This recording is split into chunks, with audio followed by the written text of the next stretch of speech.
Sahabat Oase Rohani Katolik yang terkasih, salam damai, salam sehat dan sukacita dalam Kristus. Senang sekali saya Teresa Wina bisa menjumpai Anda kembali pada Oase Rohani Katolik hari ini, peringatan wajib Santo Ambrosius, Uskup dan Pujangga Gereja.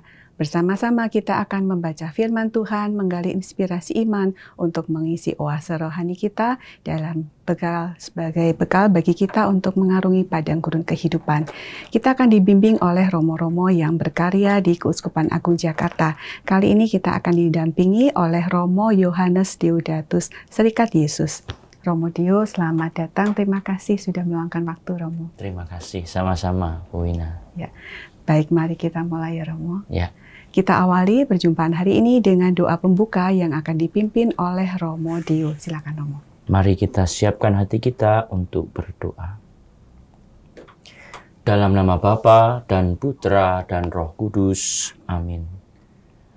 Allah Bapa yang penuh kasih, Allah yang kekal dan kuasa.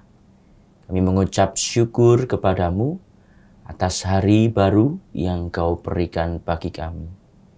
Kami mengucap syukur karena kami boleh mendengarkan sabdamu dan mau merenungkannya untuk hidup kami, sehingga kami boleh semakin dekat kepadamu. Terutama pada hari ini, kami ingin mendalami bagaimana Engkau berfirman untuk kami, agar senantiasa beriman mendalam kepadamu, mengungkapkan iman dan mewujudkannya dalam kehidupan kami sehari-hari. Dengan demikian, kami mampu untuk semakin mengasihi sesama dan juga mengasihi Engkau Allah kami.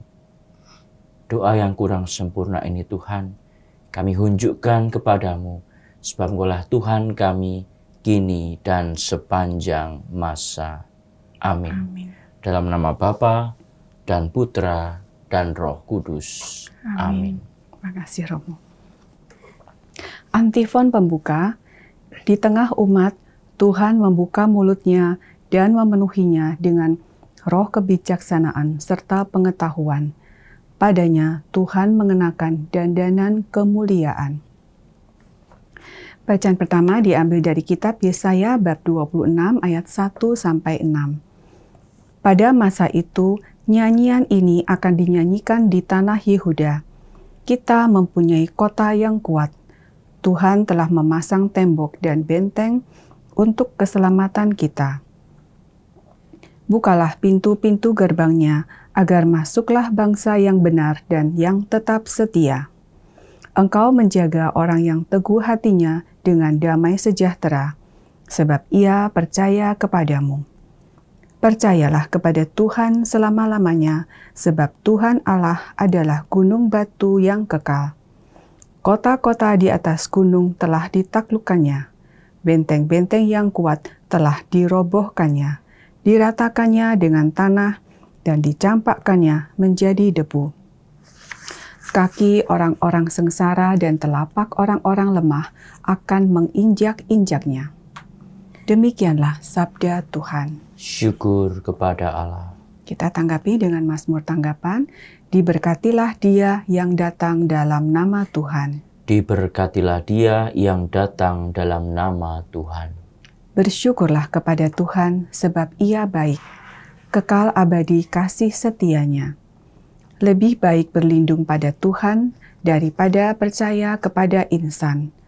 Lebih baik berlindung pada Tuhan daripada percaya kepada para bangsawan. Diberkatilah dia yang datang dalam nama Tuhan. Bukakan aku pintu gerbang kebenaran, aku hendak masuk ke dalamnya, hendak mengucap syukur kepada Tuhan. Inilah pintu gerbang Tuhan, orang-orang benar akan masuk ke dalamnya.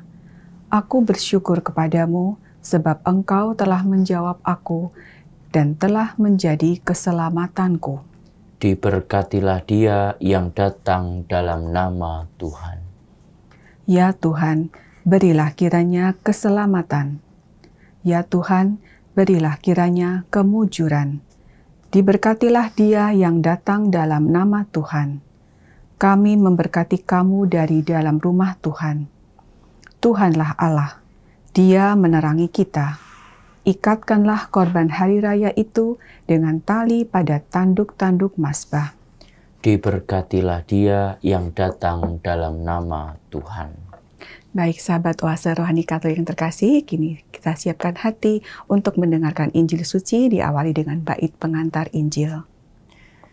Haleluya, haleluya, haleluya.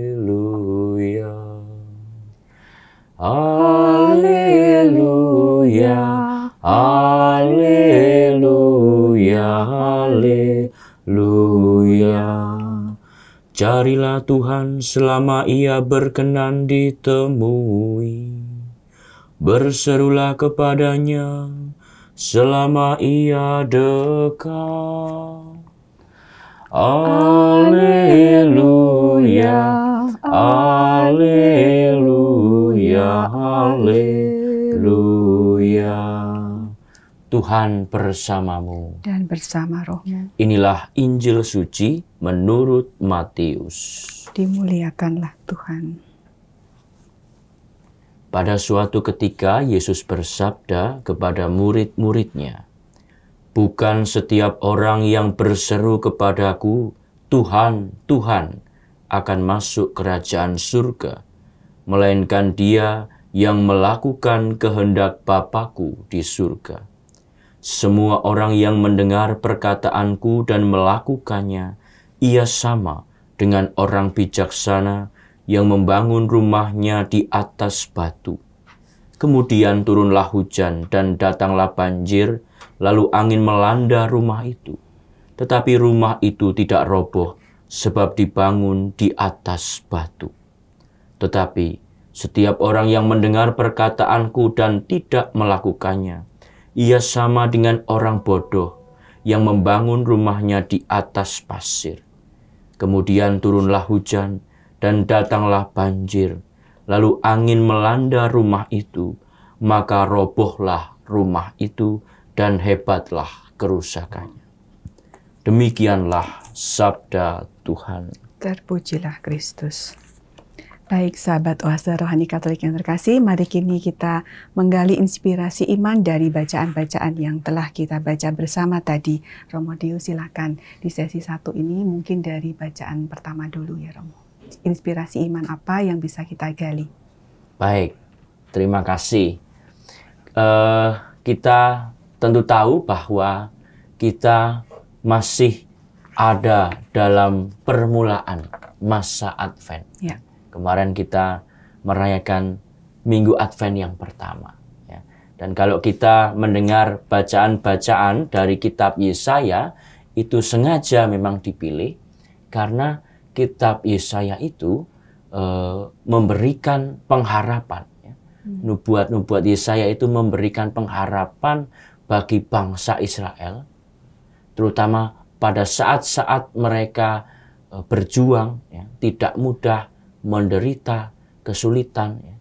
Nah, Yesaya ini memberikan pengharapan itu bagi bangsa Israel. Ya.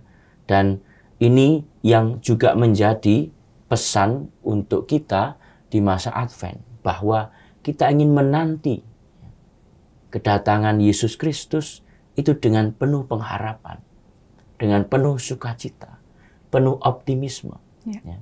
Tapi juga dengan sikap tobat yang pantas untuk menyambut Kristus dalam hati kita, dalam dunia ini, begitu ya. Maka sengaja memang dipilih bacaan-bacaan dari Yesaya, ya. Dan kalau kita dengar, kita lihat bacaan yang kita dengar tadi, itu dikatakan ya, pada masa itu ya, nyanyian ini akan dinyanyikan di tanah Yehuda, ya. Maka yang akan datang akan ada nyanyian ini, ya, bahwa Tuhan akan senantiasa melindungi, ya.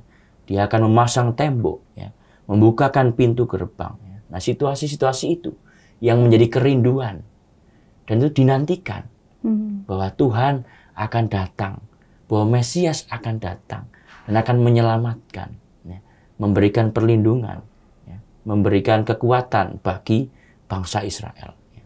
Nah, itulah saya kira pesan yang ingin disampaikan oleh Yesaya dalam bacaan-bacaan yang kita dengar hari ini dan juga kita dengar hari-hari berikutnya sampai minggu depan lagi, minggu Advent yang kedua. Karena 4 minggu dalam Advent itu memang sengaja dibagi 2 tema besar.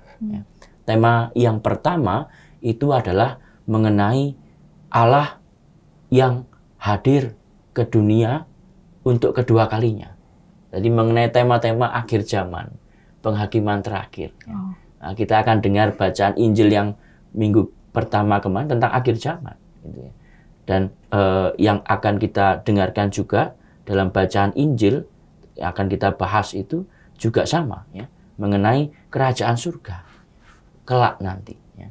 Nah, lalu nanti setelah minggu pertama dan minggu kedua, lalu minggu ketiga dan minggu keempat, ini temanya berbeda tapi sama. Ya, berbeda, samanya adalah karena begini, ini kita menyambut kedatangan Allah ke dunia. Ya. Kalau tadi yang pertama menyambut Allah yang akan datang kedua kalinya, akhir zaman. Nah, yang nanti menjelang Natal, minggu ketiga, minggu keempat, Allah yang hadir ke dunia. Maka nanti bacaan-bacaannya akan lebih dekat dengan tema-tema Natal, ya. Nanti Maria, Elizabeth, Yohanes Pembaptis gitu. Itu nanti minggu ketiga dan minggu keempat, begitu. Sepertinya kok kayak tadi kan Romo bilang yang pertama dan kedua itu Allah yang akan datang kedua kalinya. Iya, betul. Yang 3, 4 Yesus Allah yang datang hadir ke dunia. Berarti kan seperti seolah-olah kan kayak future tense-nya dulu, future-nya dulu baru present-nya gitu. Iya, betul. Memang seperti itu. Iya, jadi ini mengingatkan kita bahwa dalam hidup ini kita senantiasa diajak untuk berjaga-jaga, ya. Untuk senantiasa menanti, berharap, ya. Itu yang ingin ditekankan di masa awal ini.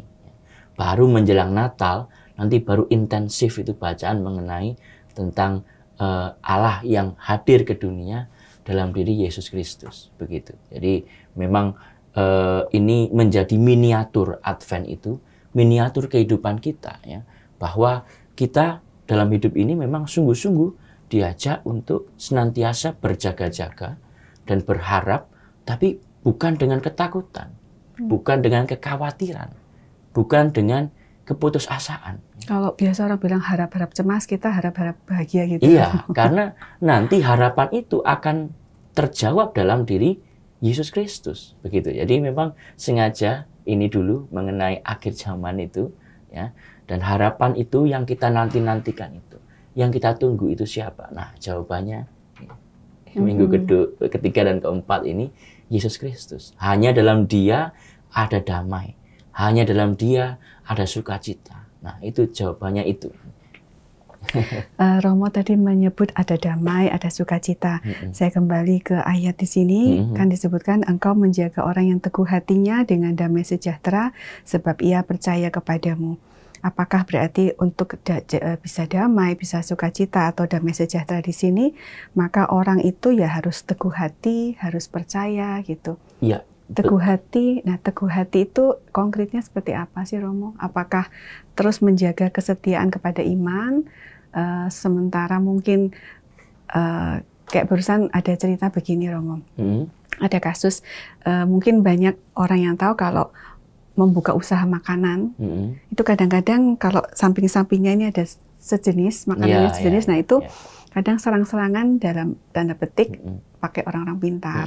Nah apakah kita seperti kasus semacam itu, teguh hati itu artinya ya harus tetap dengan iman bahwa kita akan dijaga seperti Tuhan membangun tembok iman kita itu, maka Tuhan juga menjaga usaha kita dari serangan-serangan yang tidak atau bagaimana? Iya, betul. Saya kira itu betul, ya. Keteguhan hati dalam arti itu bahwa kita senantiasa setia. Ya, maka dikatakan dalam bacaan Injil hari Minggu itu selalu berjaga-jagalah, berjaga-jagalah, berjaga-jagalah terus gitu ya. Ya, untuk setia kepada Tuhan, ya, dengan segala pergulatan hidup yang kita alami.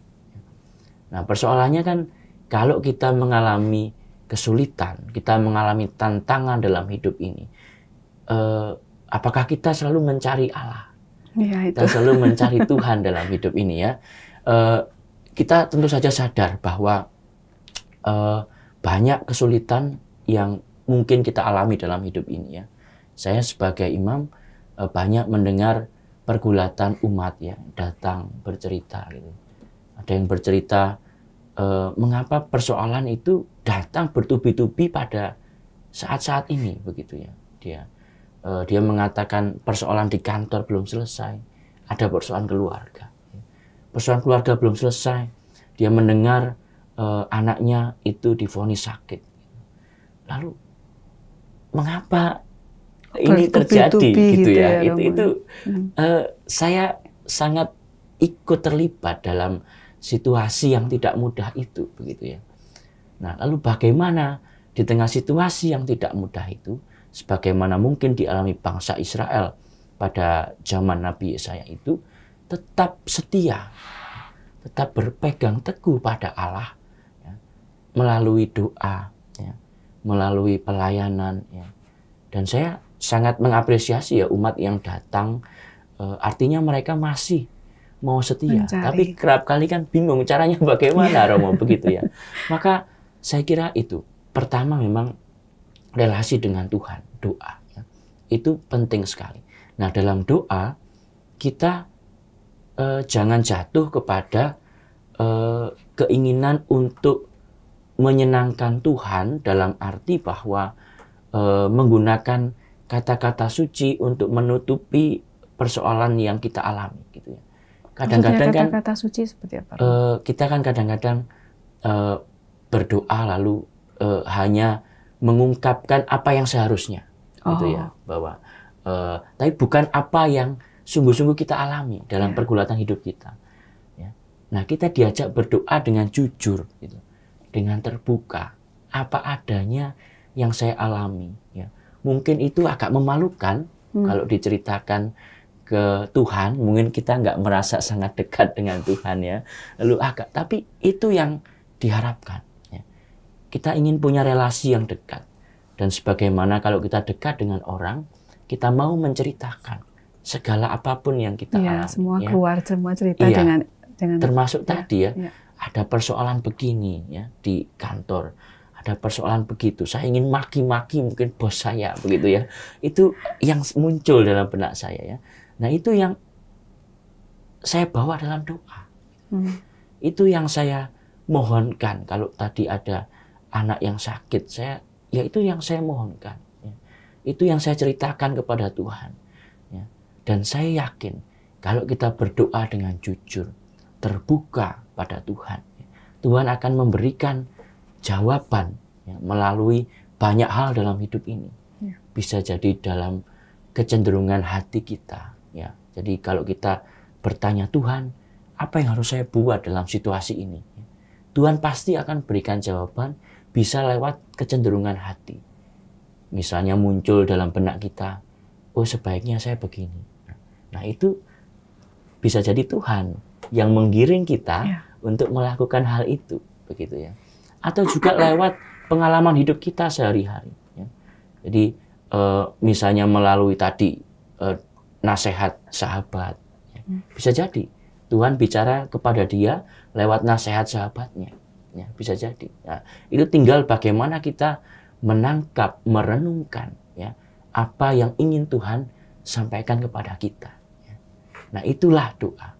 Nah, jadi bisa juga tidak hanya berdoa sendiri ya, tetapi juga dalam pengalaman hidup sehari-hari Tuhan juga bisa bicara pada kita. Nah, lewat itu bisa.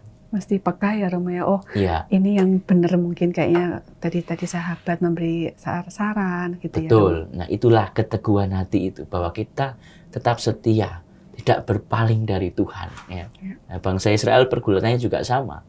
Apakah setia selalu dengan Tuhan di saat-saat misalnya dalam situasi perang, ya kan waktu itu bangsa-bangsa Israel juga diserang banyak kubu misalnya begitu. Apakah dia tetap setia ataukah lalu misalnya bekerja sama dengan bangsa lain, lalu mengorbankan keyakinannya, mengikuti bangsa lain, itu terjadi. Pernah juga ya? Pernah, bangsa Israel pernah seperti itu, berpaling dari Allah. Ya, lalu diingatkan oleh Nabi, lalu kembali lagi. Itu bisa juga terjadi dalam hidup kita. Ya. Ya. Yang penting yaitu kita selalu mau untuk membuka diri. Ya. Bertobat, nah itu juga menjadi sikap batin kita di masa Advent ini. Kalau kita punya kekurangan, kita punya kelemahan, ya nggak apa-apa. Kita persembahkan kepada Tuhan, dan saya mau kembali Tuhan. Ajari saya mau kembali untuk hidup setia kepadamu. Saya hidup untuk lebih baik, dekat denganmu. Itu bisa juga. Bahkan kekurangan pun tadi Romo katakan bisa kita persembahkan ya Romo ya. Betul sekali, persis. Nggak hanya yang baik-baik yang kita persembahkan. Dalam arti baik-baik itu yang kita, sisi yang baik dari kita saja. Tapi sisi gelap dari kita, kekurangan kita, itu juga kita persembahkan kepada Tuhan. Untuk nanti Tuhan memberi rahmat untuk bisa kita kembali. Betul. Gitu ya Romo ya. Karena banyak hal mungkin tidak bisa kita selesaikan sendiri. Ya. Bisa jadi misalnya kekurangan kita, sisi gelap kita itu adalah pengalaman masa lalu misalnya. Luka masa lalu yang pernah kita alami. Lah kita kan tidak bisa kembali ke masa lalu dan memperbaiki itu. Maka hanya lewat Tuhan kita mohon supaya misalnya kita lebih damai. Supaya jangan pengalaman masa lalu itu merusak hidup saya saat ini. Ajarilah saya supaya damai. Ajuklah hati saya supaya saya damai Tuhan. Nah itu bisa. Kita mohon pada Tuhan seperti itu. Tentang keteguhan dan kekuatan, kesetiaan tadi saya teringat teman saya pernah cerita.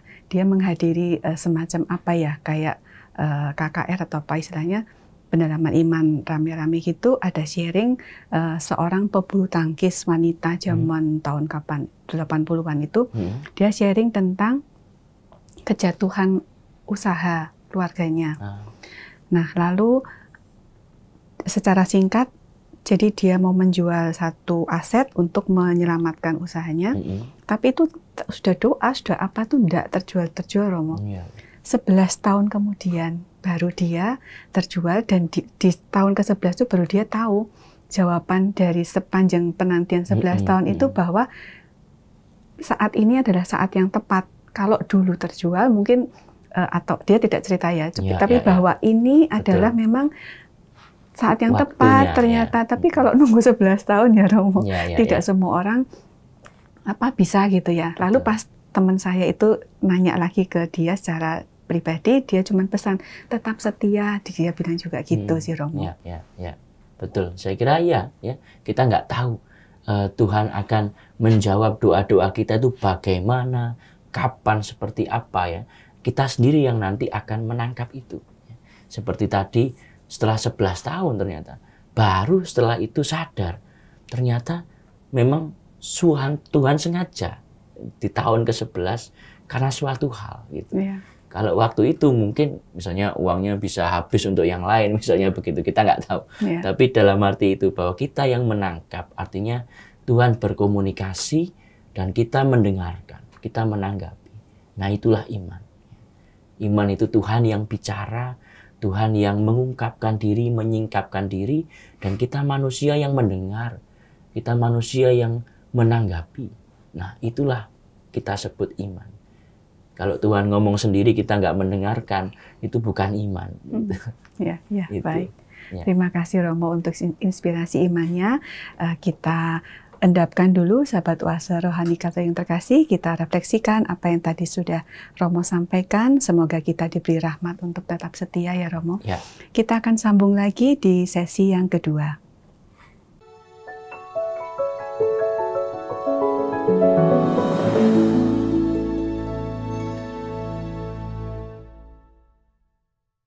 Sahabat Oase Rohani Katolik yang terkasih, terima kasih Anda masih setia mengikuti Oase Rohani Katolik hari ini bersama dengan Romo Yohanes Deodatus Serikat Yesus dan saya Teresa Wina.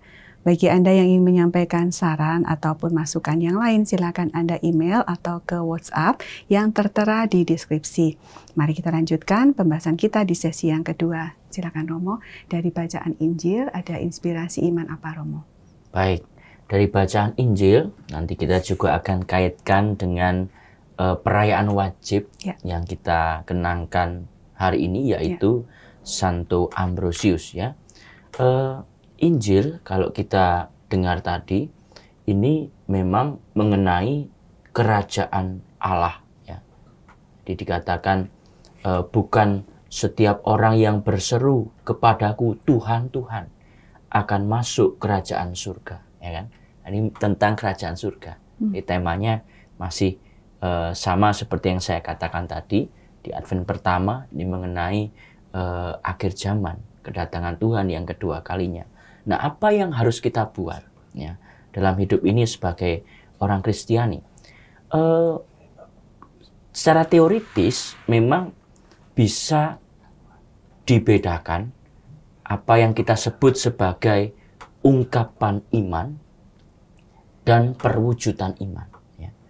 Ungkapan iman itu kalau kita misalnya berdoa, memuji Tuhan, ya, lewat nyanyian, lewat ibadah yang kita buat, ya, itu ungkapan iman.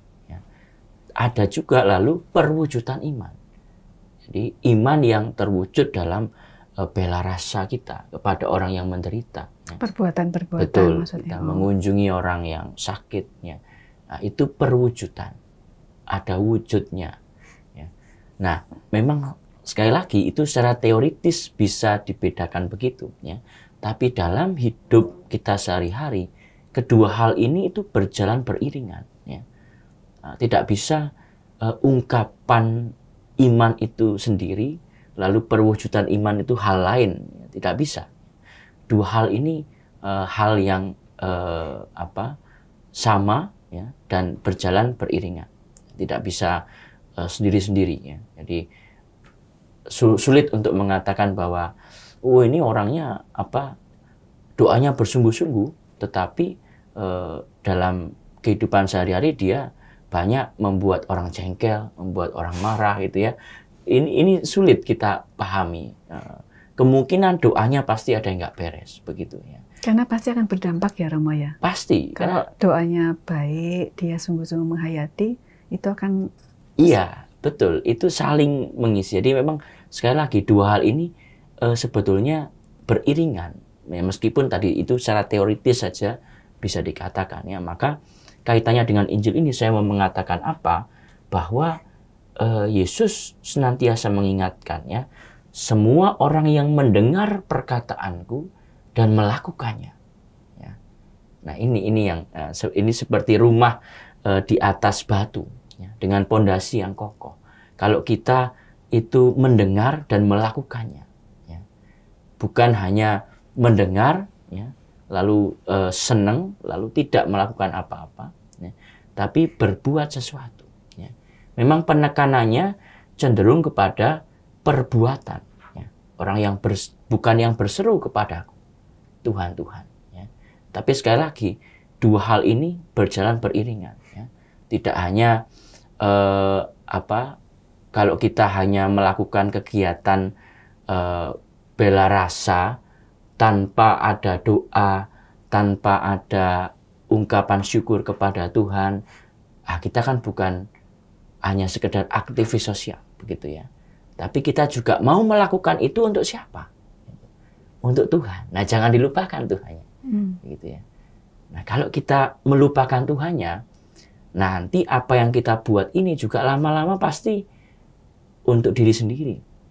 Ya, jangan-jangan apa yang kita buat, tindakan kasih kita, ya, tindakan bela rasa kita untuk orang lain, jangan-jangan nanti untuk diri sendiri. Ya. Dan kita bisa menemukan banyak contoh itu ya dalam kehidupan kita di tengah umat atau tengah masyarakat, ya. Orang yang nampaknya memang punya intensi baik, ya, untuk melakukan kebaikan, entah dengan mengunjungi, entah dengan ramah, berbuat baik, tetapi ternyata ujung-ujungnya untuk diri sendiri. Ya. Nah ini tidak. Ya. Maka jangan dilupakan dan jangan dipisahkan antara ungkapan dan perwujudan iman itu. Ya. Nah di sini ditekankan perwujudan iman itu. Ya. Jadi ditekankan tentang tindakan konkret perwujudan yang bisa kita buat. Nah kalau kita sungguh-sungguh ya ungkapan iman dan perwujudan iman itu kita jalankan dalam hidup ini, itu seperti tadi pondasi yang kuat. Ya. Tadi kita sudah ngomong soal keteguhan hati, kita sudah ngomong tentang kesetiaan, berjaga-jaga ya. Nah itu kalau kita melakukan itu pondasinya kuat. Sehingga ketika ada tantangan tadi kita sudah contohkan kesulitan dalam hidup ini, tantangan dalam hidup ini, penderitaan yang mungkin bertubi-tubi dalam hidup ini. Kalau fondasinya kuat, kita akan tetap setia. Bangunan hati kita pada Tuhan tidak hancur, tersapu oleh itu semua. Sedangkan kalau rumah yang dibangun di atas pasir tadi ya, itu hanyut begitu saja ya, kena hujan, banjir, tantangan hidup ya, kita akan mudah saja berpaling dari Tuhan ya. Nah ini yang mau disampaikan ya dari Injil pada hari ini, dan contoh konkret lain bisa kita temukan dalam pribadi Santo Ambrosius. Ya, Ambrosius ini seorang uskup yang terkenal, ya, uskup kota Milan ya. Dia memang sejak kecil itu pinter orangnya, punya anugerah dari Tuhan. Dia pinter sekali ya. Banyak orang yang memuji bakatnya. Dan kepintarannya ini kelak akan dia pakai ketika jadi uskup itu untuk melawan ajaran Arianisme. Ya. Jadi ada tokoh namanya Arius. Ya. Ini mengenai tentang Trinitarisme sebetulnya, tentang Allah Bapa, Allah Putra, Allah Roh Kudus ya. Jadi Arius ini punya ajaran bahwa Yesus itu memang dari Allah ya, tetapi dia itu punya kemanusiaan yang lebih daripada keilahiannya. Dia tidak setara dengan Allah. Nah, begitu. Padahal kita sebagai orang Kristiani percaya Allah Bapa, Allah Putra, Allah Roh Kudus itu Allah yang sama. Ya. Jadi seolah kayak cuman utusan gitu aja ya? Iya, seperti itu. Seperti manusia yang punya keilahian yang kuat begitu ya. Tetapi tidak sama dengan Allah. Ya. Nah, ini yang lalu Ambrosius juga ikut terlibat dalam dialog teologis mengenai hal ini. Ya. Dia ingin mempertahankan iman bahwa Yesus itu ya sungguh-sungguh Allah dan sungguh-sungguh manusia. Ya. Jadi jangan dikatakan dia itu lebih cenderung ke manusia lalu dia berbeda dari Allah. Tidak. Ya. Yesus itu sungguh-sungguh Allah dan sungguh-sungguh manusia. Nah itu yang mau waktu itu Ambrosius berjuang untuk itu. Ya. Nah ternyata dia juga tidak hanya saleh dan juga pinter, tetapi hidupnya itu luar biasa. Dalam bela rasanya kepada umat itu luar biasa. Dia dicintai umat karena apa? Dia sangat memperhatikan umat. Dia tahu umat pada saat itu dalam situasi kemiskinan yang luar biasa. Begitu ya. Lalu dia menjual hartanya. Menjual sebagian harta gereja juga untuk dibagikan ke umat. Ya. Dan kita tahu pada saat itu abad-abad itu ada wabah pes, ya, ada banyak wabah waktu itu. Jadi udah miskin, sakit pula. Gitu. Nah ini Ambrosius itu membantu luar biasa ya, umat pada saat itu. Maka dia sangat dicintai umat gitu, sangat dicintai umat itu. Sampai kayak ingin dia jadi uskup begitu ya. Dia sendiri nggak mau, tapi umat pengen dia diuskup karena dia dicintai. Gitu ya. Jadi ini saya kira bisa menjadi teladan ya, bagi kita untuk membaca Injil hari ini. Bagaimana kita sebagai pribadi diajak untuk senantiasa berjaga-jaga, untuk setia. Ya. Dengan apa ya tadi? Mengungkapkan iman ya, lewat doa-doa kita. Ya. Tapi juga dengan tindakan nyata kita dalam kehidupan sehari-hari. Begitu ya. Ya, baik. Kalau saya tangkap ini, Romo tadi yang juga di sesi yang pertama tadi akhir kan Romo bilang Allah berfirman, kita menanggapi Ya. gitu ya. Di sini kan yang di Injil juga dikatakan siapa yang mendengar perkataanku dan melakukannya gitu. Saya melihat ini jadi saya melihat begini Romo, di bagaimana gereja atau mungkin di yang lingkup lebih kecil di keluarga, firman itu kan sudah disampaikan sebenarnya. Gereja sudah ada sampai di program misalkan pendalaman iman, kelompok KKS, yang sekarang ada bulan keluarga. Lalu di keluarga juga mungkin mereka sudah ada sejak kecil mengajak anak itu ke gereja, ada yang ikut bina iman, tetapi kok masih juga ada anak-anak atau umat yang kemudian setelah besar itu berpaling gitu Romo. Jadi apakah orang tua atau gereja itu kurang memberikan, jadi mereka itu membangunnya itu tidak di batu-batuan, tapi apakah masih berpasir, sementara kayaknya sudah melakukan sesuatu gitu loh. Tapi kok tetap meleset juga gitu, masih tetap bisa ini gitu.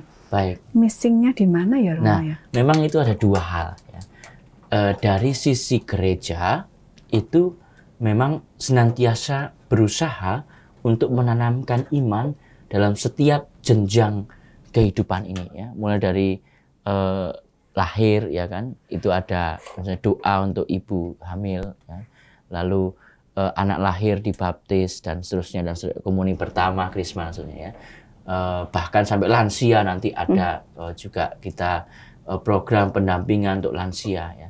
Sebenarnya sudah dibuat ya. Tetapi saya kira tetap saja dalam setiap apa yang kita buat mungkin ada kekurangan, mungkin ada kelemahan ya. Kita punya keterbatasan ya. Nah, sama halnya juga dengan keluarga ya. Dalam keluarga mungkin kita sudah mengusahakan ya, apa yang bisa kita buat dalam keluarga. Bisa dicek misalnya, apakah ada waktu bersama dalam keluarga. Ya. Apakah ada tradisi berdoa bersama dalam keluarga. Apakah ada tradisi untuk setiap minggu ke gereja bareng dalam keluarga. Ya. Itu juga saya kira perlu dicek. Nah, kalau kita sudah setia itu aja mungkin masih bisa ada kurangnya. Nah, apalagi nggak melakukannya. Maka memang harus selalu dilakukan, harus selalu dikembangkan. Nah, itu juga. Ya. Maka juga dalam keluarga itu diperlukan pertobatan. Ya. Kalau misalnya setelah pendalaman iman, lalu pulang, ya lalu dibicarakan apa yang bisa kita buat bersama nih dalam keluarga.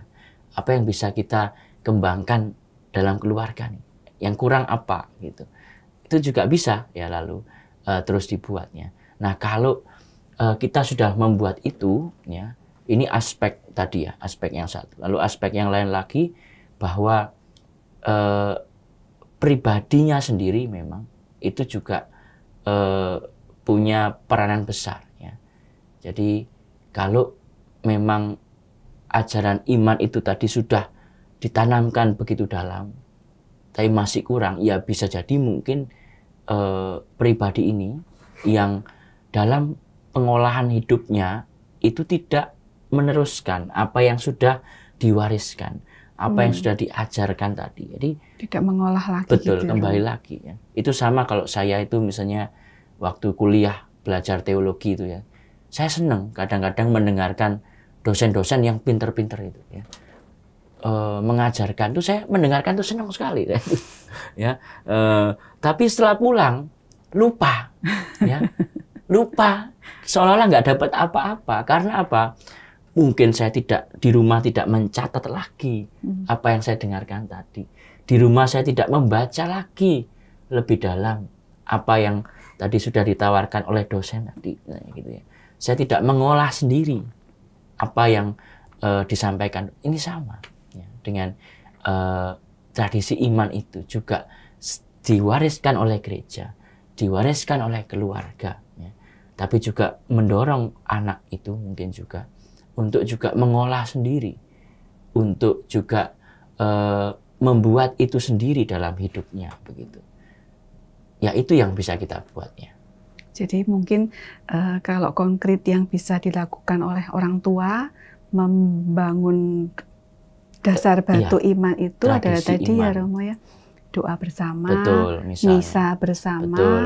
Lalu mungkin yang penting dari kecil yang Romo tadi bilang karena mungkin tidak mengolah, jadi mungkin dari kecil diajak untuk belajar, merefleksikan, membahas bersama apa sih yang tadi Romo khotbahkan mungkin, betul. Atau apa sih yang tadi Bina Iman dapat, mungkin harus mengolah itu ya Romo ya. Seperti diajak ngomong, diajak bercakap-cakap, tadi dapat apa sih? Nah itu kan dia akan berpikir, akan mengolah begitu ya. Saya kira itu yang bisa dibuat supaya anak juga bertumbuh kembang. Tidak hanya seolah-olah mendapat begitu saja, tapi dia juga ikut dilatih untuk mengolah itu ya Romo. Betul, betul. Ya, baik. Terima kasih Romo untuk banyak inspirasi iman hari ini. Kita sudah sampai di penghujung acara. Boleh tolong tutup dengan doa dan berkat ya Romo. Mari kita mohon berkat dari Tuhan. Dalam nama Bapa dan Putra dan Roh Kudus. Amin. Allah yang penuh cinta, kami mengucap syukur kepadamu atas sabda yang boleh kami dengar dan permenungannya pada hari ini. Kami mohon kepadamu ya Tuhan, ajarilah kami untuk menanti Engkau dalam hati kami dengan penuh harapan, dengan penuh sukacita, tapi juga dengan rasa tobat kami, terutama di masa Advent ini. Semoga kami semakin mampu mengungkapkan dan mewujudkan iman dalam hidup kami kepadamu. Dan semoga Engkau juga melindungi orang-orang yang kami kasihi, keluarga kami, saudara, dan sahabat kami. Semoga mereka semua beroleh rahmat kesehatan, beroleh rezeki yang berlimpah, dan juga damai dalam hati mereka dan seluruh keluarga mereka. Doa yang kurang sempurna ini kami unjukkan kepadamu, sebab Engkaulah Tuhan kami, sahabat kami, kini dan sepanjang masa. Tuhan bersamamu dan bersama rohmu. Semoga saudari-saudara sekalian, keluarga kita dimanapun mereka berada, segala usaha, pekerjaan, pelayanan yang kita buat sepanjang hari ini senantiasa dilindungi, dibimbing, dan diberkati oleh Allah yang Maha Kuasa, Bapa dan Putra dan Roh Kudus. Amin. Sekali lagi terima kasih Romo Dio sudah hadir dan memberikan inspirasi iman. Semoga kita tadi seperti kata Romo ya, kita dikuatkan untuk bisa tetap teguh, bisa menanggapi iman yang sudah disampaikan oleh Tuhan ya Romo. Ya. Kita ucapkan juga terima kasih kepada segenap pimpinan, pengurus, dan tim teknis Oase Rohani Katolik yang telah mendukung hingga acara ini bisa berlangsung dengan lancar. Kepada semua sahabat Oase Rohani Katolik yang telah dengan setia mengikuti Oase Rohani Katolik. Kita jumpa lagi di edisi berikutnya. Salam sehat dan sukacita dalam Kristus.